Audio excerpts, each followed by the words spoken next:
What up, everybody? Thanks for tuning in to a special edition of my ongoing Brooklyn Underground series with today's guest, Phil Bartsch of Dead Empires. We get into the process of going from an instrumental band to a four-piece with vocals, playing strange bars, early shows we played together, a major Pantera geek-out, industrial street cats, acid dealers, Vinnie Paul snare drums, bruh, and recording their most recent record and how he got into drumming in the first place. If you haven't heard vocalist Jason Sherman's other band, Torrential Downpour, definitely go check them out as well. That band is fucking insane. Shout out to my sponsor, New Orleans Record Press. If you or your band or whatever project you're looking to put out is considering releasing vinyl, go on over to NewOrleansRecordPress.com for color design and mastering options as well as real-time quotes. Give them a holler. Tell them Jody Smith and the Crash Bang Boom podcast sent you. You know vinyl sounds killer. It sounds better. Shit looks good. Print that shit. So here we go. Phil Bartsch, Dead Empires. New album Designed to Disappear is out now. Crash Bang Boom. Crowds go mad with joy.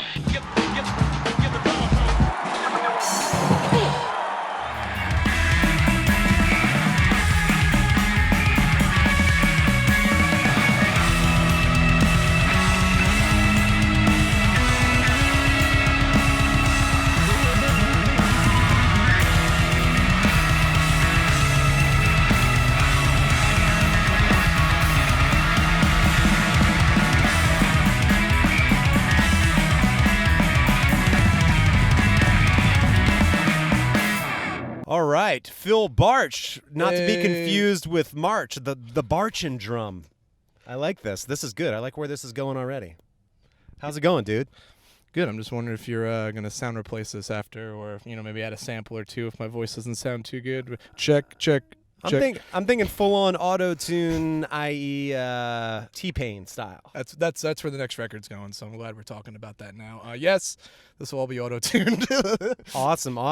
Well, we're sitting here in your Prius in industrial-ass Brooklyn, Bushwick to be specific. Y'all just played a show. Sounded badass. Thank you. Yeah, man. It's been a while. The first time that I saw your band, y'all were still an instrumental band at the time, and my band, Beast Modules, had only played maybe one show prior to that, and we played a very bizarre bar in Brooklyn, Lucky 13, right prior to it closing, and we blew out the PA, but it didn't matter because y'all were an instrumental band anyway, so I forgot that the PA blew out, but yeah, the old school Lucky 13. It was not a club; it was just a shitty bar, and you played on the floor. It was I think the drum space was the size of like a custodian closet. Oh, it was crazy tight, man. But we shared kits that night, so we bonded. I played your kit that night, as I remember. Yeah, we did. That was the first time we met. Beautiful times. Yeah, I remember sweating balls, and it just being a very strange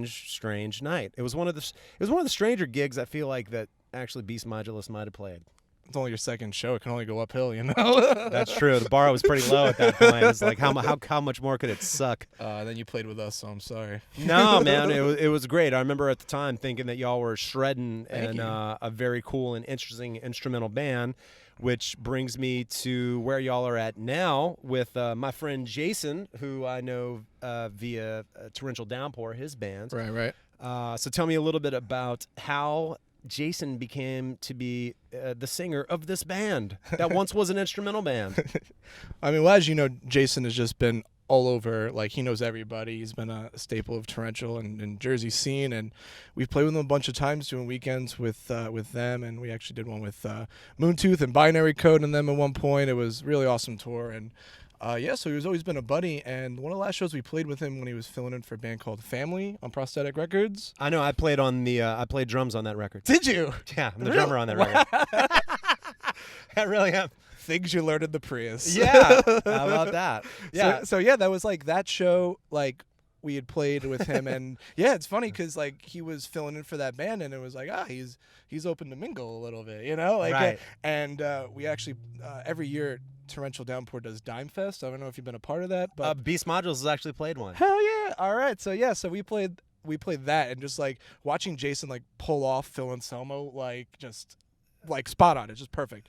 And I was just like blown away that like he can just had so much range. Like Torrential already blew me away, but it's like watching that and then watching him with him, like he's such a chameleon, you know?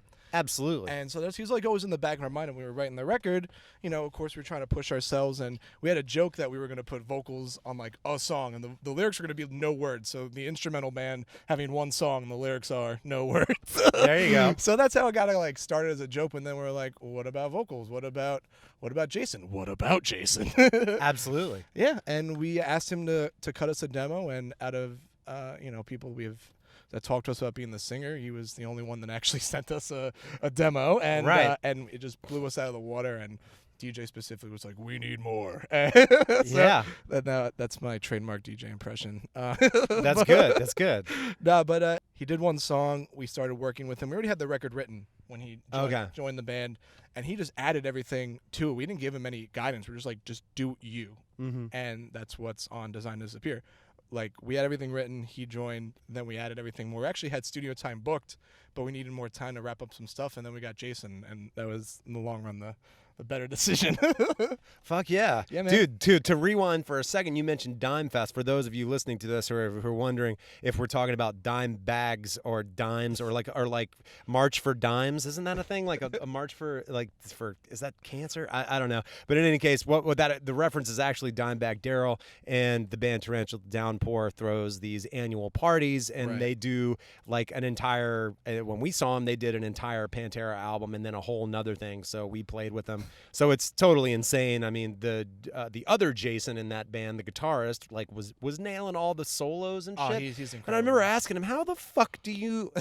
How much time did you have to spend?" And he's like, "I was in my room growing up, so it's second nature for me to play this shit." He was like learning all of that stuff as a kid, which is insanity. Yeah, they're all super talented, and we played. I think the last Dime Fest they haven't had it in a few years, but I was scheduled to play Slaughtered with them, and once they got through half of their set, the cops got called.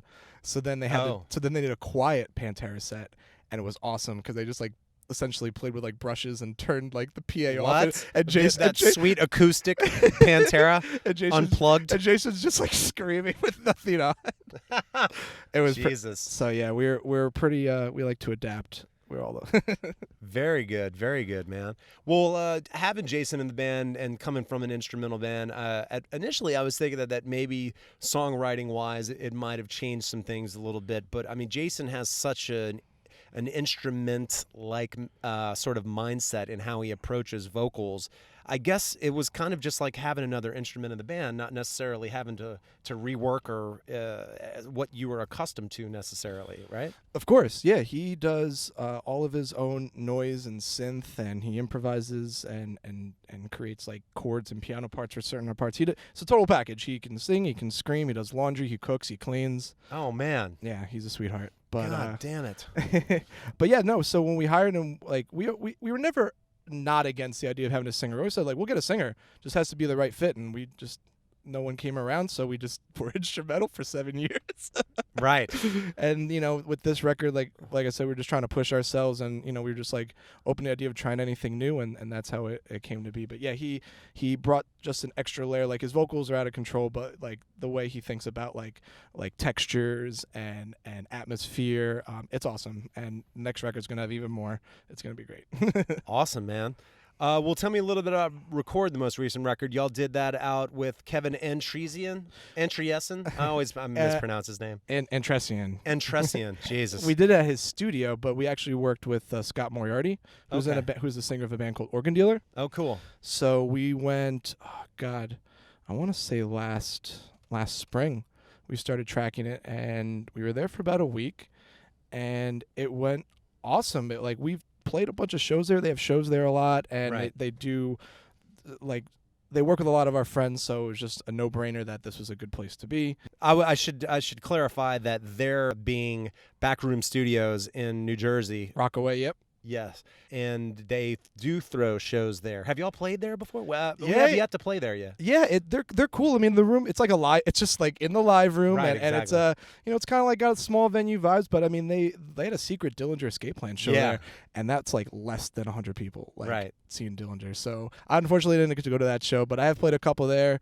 I think actually the Torrential Downpour, Moontooth, Binary Code Tour played there. But yeah, I played there a bunch of times. Like I said, it felt like we were just going to like our friend's like studio, and it was super chill, super laid back, and they'll get you what you want. Right. And it was awesome. I got the drums done in about a day and a half. DJ and John each got their stuff done in about a day or two, and then Jason went last, and then we were actually there mixing with, which was actually awesome. I'd recommend it to anybody who's doing a record, like, go in there with the producer, set a day aside or two, and mix with them. It'll get done faster, and you'll get what you want quicker. Right. So that was awesome. It was just like we had free range, and I'm really stoked on how it came out. And then we had it mastered by Alan Douches, who actually lives really close to us up in the Hudson Valley, and he's done, you name it, he's done it like Mastodon and Converge. So Yeah, man. it was cool to be there. We sat with him and mastered it with him, and he's such a chill dude. And Wow. yeah, so we really were lucky with how everything fell into place for this record.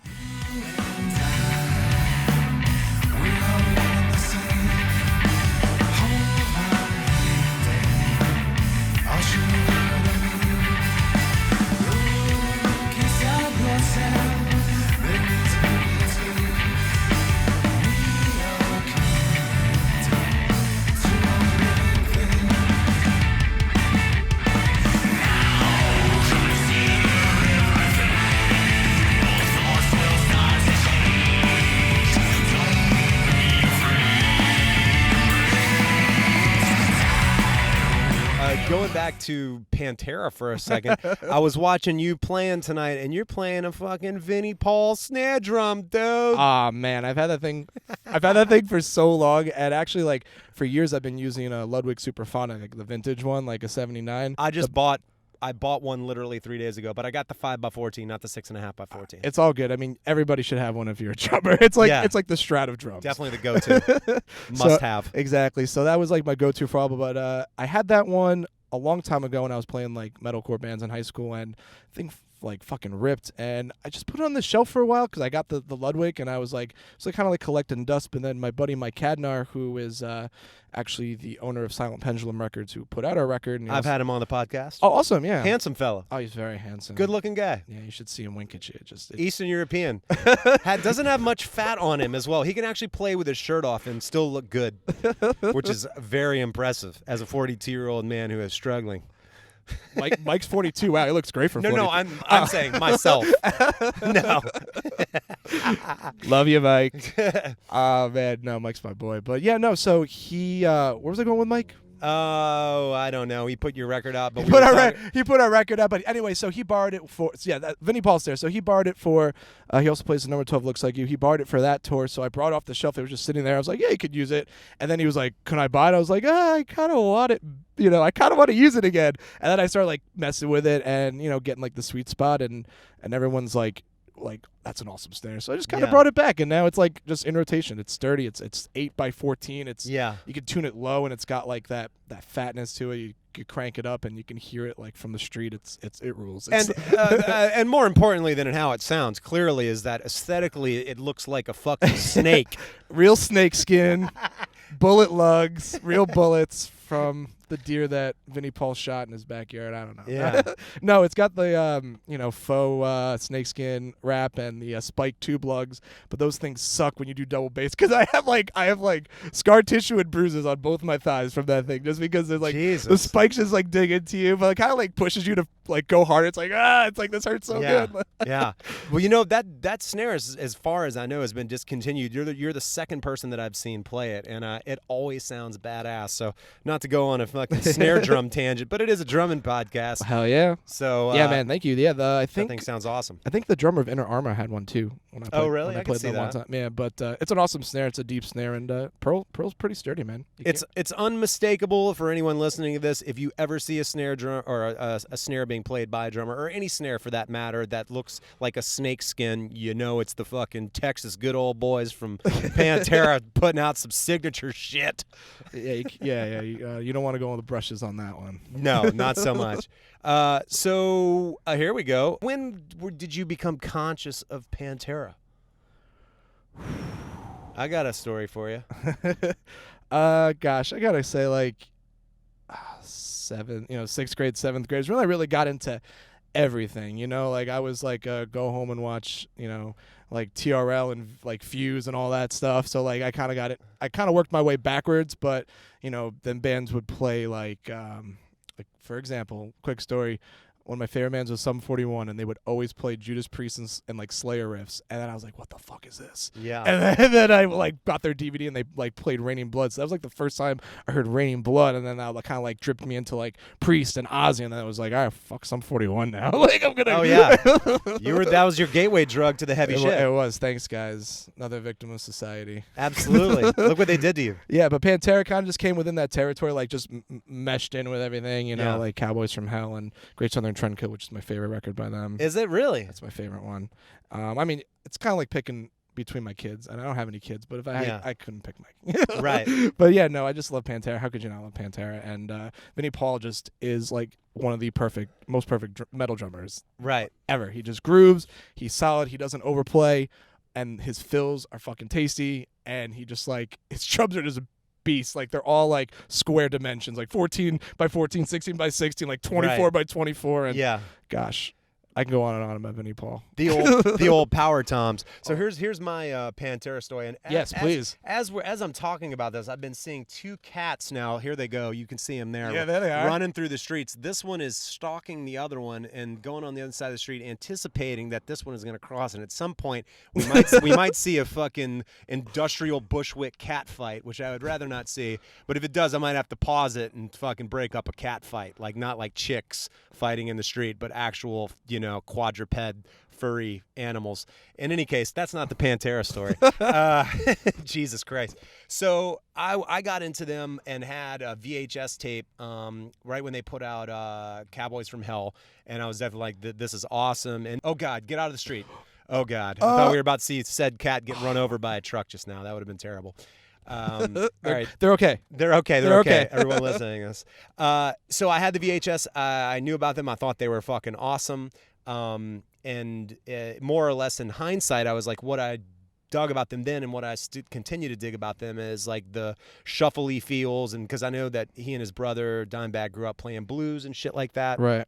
So they incorporated that, and that's some of those grooves that they had going on, and it was so killer when it came out. And then for me, Vulgar Display of Power, when that came out, I remember there was this like super beefy fire hydrant built fucking dude who actually went to jail for selling acid and weed, and then later got out and was covered in white power tattoos and became this crazy fucker, or maybe always was one, or who knows. But in any case, I remember he was always cool with me because he knew that I would like tell him about records that I was into or whatever. And I told him, man, Vulgar Display of Power just came out. It's the best shit ever. And he was like, dude, no fucking way. It's better than Metallica, dude. And I was like, it's the only time I've ever had to convince someone. I was like, I tell you what, you get the cassette tape, and if you don't like it, I'll buy it back from you.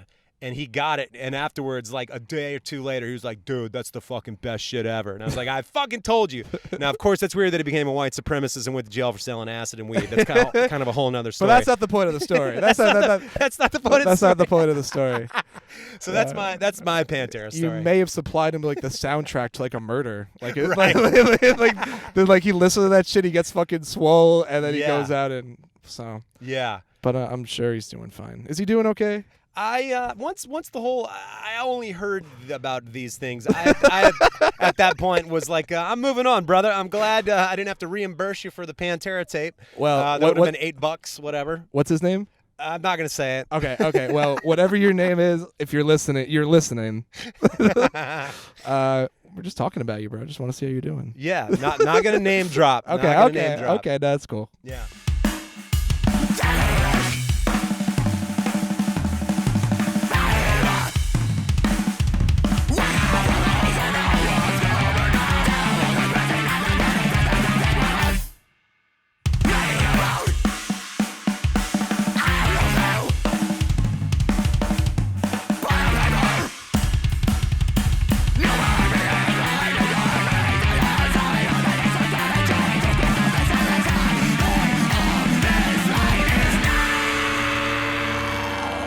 talked about how you finding heavy music, etc. Yeah. When was it that you even started playing drums in the first place?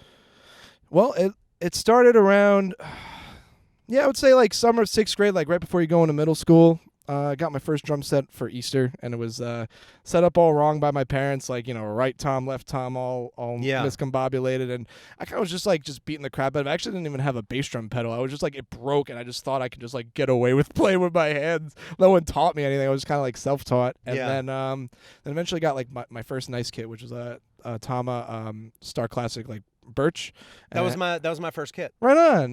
Did you have the wood finish? It was like the cherry. Oh, first. I know the stain. I know that one. I know the exact kit. Oh, yeah. So like 10, 12, 14, like hanging tom. And that's kind of where I cut my teeth. And like, I didn't get lessons. I'm pretty much self-taught. I listened to like music and just played along with it. Double bass was all Slayer, like all my, right. So I would, kind of just play. And luckily my mom was super supportive and letting me play in the basement. And later on, like I really wanted to play drums to join a band, play with my friends, and I was already like interested in playing drums. Like I would like, when I was a kid, I would like play with like colored pencils, and I went to like sleepaway camp and joined like the drum circle. So like I kind of got like my vibes there, right. And then like so it was like I was always attracted to the drums, and just I got the bug, and when I got the drum sets, it just kind of like I was able to practice as much as I wanted to, and I brought friends over, and we would do like Nirvana covers and like that kind of stuff, and then working our way up, and then eventually I discovered like what local music was about. In Poughkeepsie, we have a venue called the Chance, and it's very historic. They've had like tons of like historic shows roll through, and that was kind of like where I cut my teeth going to local shows and seeing local bands and like hearing like what a mic drum set sounds live for the first time. Right. And that shit's addicting. Yeah. Like hearing a drum set getting mic'd, like like I just so like I was just like I'm hooked. I'm in. So then like it was like my whole life has been trying to recreate that like that one single experience of hearing a mic drum set exactly. mic'd up. Just that one time. That's amazing. Yeah, man. So like it started from like discovering those local bands who were into at the time like those like Trustkill, Victory, Metal Blade Records kind of bands. Right. So like like Warped Tour meets Ozfest. Like I was all about that.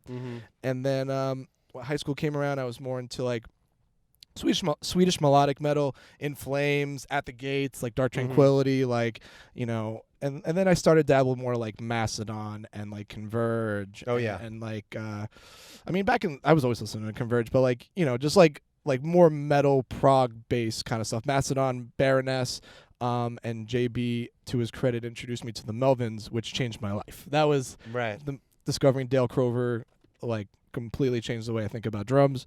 And that was my senior year of high school when we started Dead Empires. So oh wow, yeah. So we've been a band. So I graduated in 2009, and it's 2018. So wow, you graduated high school? Yeah, in 2009. Really? Yeah, I'm 27. Oh wow, yeah. What? Yeah, really? Yeah. I can buy beer and stuff. Dude, I'm old enough to be your dad. Get the fuck. Gotta look like my dad. We both have no hair. I can't grow any facial hair though, but yeah. Oh really? I've been trying. Yeah, I can. Wow, that's amazing. I didn't realize you were that young. That's wild, dude.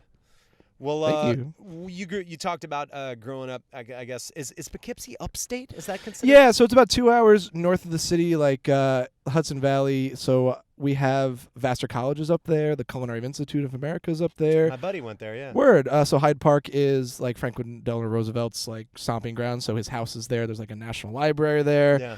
New Paltz is a big college town. That's where I live, and the great music scene. And there's a lot of music going on up there. There's a lot of different scenes in a lot of different areas and different counties, but we're all somehow connected. We all know somebody, and it's kind of like the city. So I'm really fortunate that I'm up there. I don't think I would have turned out how I did if I didn't live up there, because that was what we would do up there, like right. We lived in the woods, and like you can go only a few ways really, like go to college, get a job, or like go work or whatever, or kind of fall off the face of the earth. And anyway, so music that can happen too. Yeah, exactly. So music was always just there to have fun, and it always is fun. Why chase it to this day? What keeps you at it at all costs? Literally. Stupidity. Pleasure. Pleasure for sure, dude. I just drove 2.5 hours to go play for a half hour here, and I had so much fun. I would do it again tomorrow if I had to. You know, like That's awesome. it just feels good. It's awesome to play in front of people, and you got to trust the process. Like being in a like this. I think the stupidest thing a band could do is just break up. Like even if you guys hate each other, like you can work through it. You know what I mean? Like if they're your brothers, they're your boys. You work through it and you figure out what's up. But yeah, like this band has been going for 8 years, and we're in it to win it. You know, that's like like that's the motto of the camp. And like for me, like drums will always be there, and like you know, I still have a lot I want to accomplish and still want to do. So I hear you. Exactly, man. I mean, that's what we all want to do. You know. I 100% agree. That being said, I will say, having been doing this myself for 26 years, almost as long as you've been alive, I think you play in a band with some cool dudes, because when you were like, yeah, we're in it to win it, I was like, yeah, I'd definitely play with some assholes where I was like, fuck you, I'm getting out of here. Oh man, I am not sticking around for this shit. You can go fuck yourself. It's a work in progress, but you know what? I've played with like so many people and have been in so many situations, and you know, like kicking people out and having fights and stuff, and just like at this point, like it's positive in, negative out. That's really how it goes. And yeah, sometimes it works, sometimes it doesn't. But you know, we're all in a really good place. Like we're really happy with how the record is going and how it came out, and just the support of everybody. So we're at a good place. And you know, once this tour cycle and record cycle is over, then we're gonna get back into the shed and start thinking of some new things to do. Nice, man. Well, shit, from hearing a mic'd up bass drum to driving 5 hours round trip to play a 30-minute set here in industrial Brooklyn where a couple of cats are fighting on the street, man, I appreciate your persistence, Phil. I appreciate you having me. Thank you so much. Right on, Phil. Have a good one, brother. You too.